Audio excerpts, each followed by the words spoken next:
வணக்கம். நல்லுணவு நம் உணவு இந்த அலைவரிசைக்கு உங்கள் எல்லோரையும் அன்போடு வரவேற்கிறேன். இந்த வாரம் என்னுடைய தோட்டத்தில் என்னென்ன காய்கறிகள் நான் பறிச்சிருக்கேன் அப்படிங்கிறது தான் இந்த காணொலியில் பார்க்க போகிறோம்.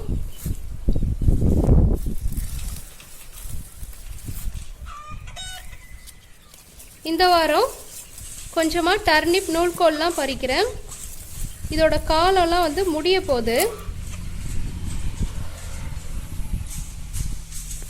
காலம் தாண்டி போயிடுச்சுன்னா அப்புறம் அதில் விதை வர ஆரம்பிச்சிடும். கீழே இருக்க கிழங்கு வந்து முத்திடும், நாராயிடும். இந்த செடி ஏற்கனவே காட்டியிருக்கிறேன், இலைகோசுன்னு சொல்கிறது. இப்போ தான் அதில் இலை வந்து நல்லா பெருசு பெருசாக வர தொடங்கியிருக்கு. ஏற்கனவே கொஞ்சம் பீன்ஸும் டபுள் பீன்ஸ்னு சொல்லக்கூடிய அவரையும் நானும் என் சின்ன பையனும் சேர்ந்து கொஞ்சம் பறிச்சிட்டோம். அதை வந்து காட்சிப்படுத்த முடியல. இப்போ இந்த நூல்கோலும் டர்னிப்பும் எடுக்கிறது மட்டும்தான் காட்சிப்படுத்த முடிஞ்சுது. இப்போது இந்த நூல்கோல் பறிக்கிறல்ல, இந்த நூல்கோல் பறிக்கும் பொழுது மண் எப்படி இருக்குன்னு பாருங்கள். மண் வந்து இந்த அளவுக்கு கொஞ்சம் தளர்வாக இருக்கணும்.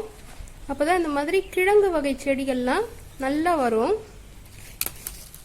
இந்த காய்கறியெல்லாம் பயிர் வைக்க ஆரம்பிக்கும் பொழுது எங்களுக்கு எதுவுமே தெரியாது. சும்மா எங்களுக்கு தெரிஞ்சதெல்லாம் விதை போட்டால் அது முளைச்சி வரும் அப்படின்னு நினச்சிக்கிட்டு நாங்கள் ஆரம்பித்தோம். ஆனால் ஆரம்பத்தில் காய்கறி எதுவுமே சரியாக வரல. படிப்படியாக தான் ஒன்றா கற்றுக்கிட்டு இந்த அளவுக்கு காய்கறியை உற்பத்தி பண்ணுற அளவுக்கு நாங்கள் பயிர் வைக்க தொடங்கினோம். இதுக்கு முன்னாடி பதிவிட்டிருந்த காணொலியில் ஒருத்தவங்க கேட்டிருந்தாங்க, ஏன் வந்து காய்கறி எல்லாத்தையும் மொத்தமாக ஒரே நாளில் எடுக்கிறீங்க, கொஞ்சம் கொஞ்சமாக எடுத்துக்கலாம்ல அப்படின்னு சொல்லிட்டு. காயே கொஞ்சம் முத்தி இருக்கும் பொழுதே நம்ம வந்து மொத்தமாக பறிச்சிடணும். அப்படியே மண்ணில் விட்டாலும் அது வந்து முத்தி வீணாயிடும்.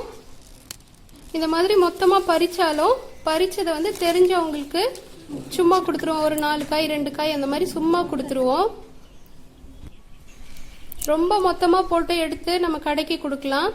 என்ன தான் கொடுத்தாலும் வந்து நம்மக்கிட்ட அவங்க ஒரு விலைக்கு வாங்கிட்டு மற்றவங்களுக்கு அதை விட 2 மடங்கு விலை வச்சு விற்கிறாங்க. அதுக்கு பதிலாக யாராவது சாப்பிடட்டும் அப்படின்னு சொல்லி நாங்கள் சும்மாவே கொடுத்துட்றோம். பீட்ரூட்டு கிழங்கு பெருத்திருக்கான்னு தெரியல. சும்மா அதை சுற்றி இருக்கிற மண்ணை லேசாக விளக்கிட்டு எடுத்து பார்க்க போகிறேன். காய் கொஞ்சம் சின்ன சின்னதாக தான் இருக்கிற மாதிரி தெரியுது.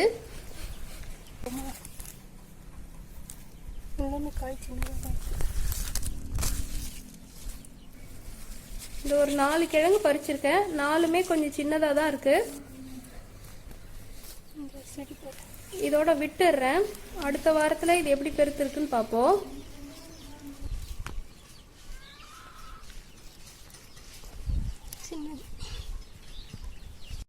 இதுதான் இன்னைக்கு பறிச்ச காய்கறிகள். பீன்ஸ் ஒரு 1/2 கிலோ. அடுத்ததாக பார்த்தீங்கன்னா இந்த டபுள் பீன்ஸ்னு சொல்கிற அவரை, இது நிறைய இருக்கிற மாதிரி தெரியும். உரிச்சு எடுத்தால் ஒரு 1/4 கிலோ அளவுக்கு வரும்.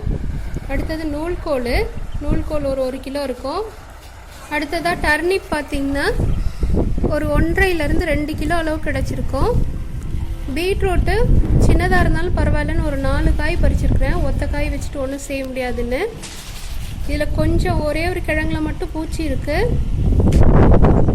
இது மாதிரி பூச்சி வந்துட்டா வேப்ப புண்ணாக்கு வந்து கரைச்சி தெளிச்சிருவேன். மற்ற கிழங்கு எல்லாமே நல்லா இருக்குது.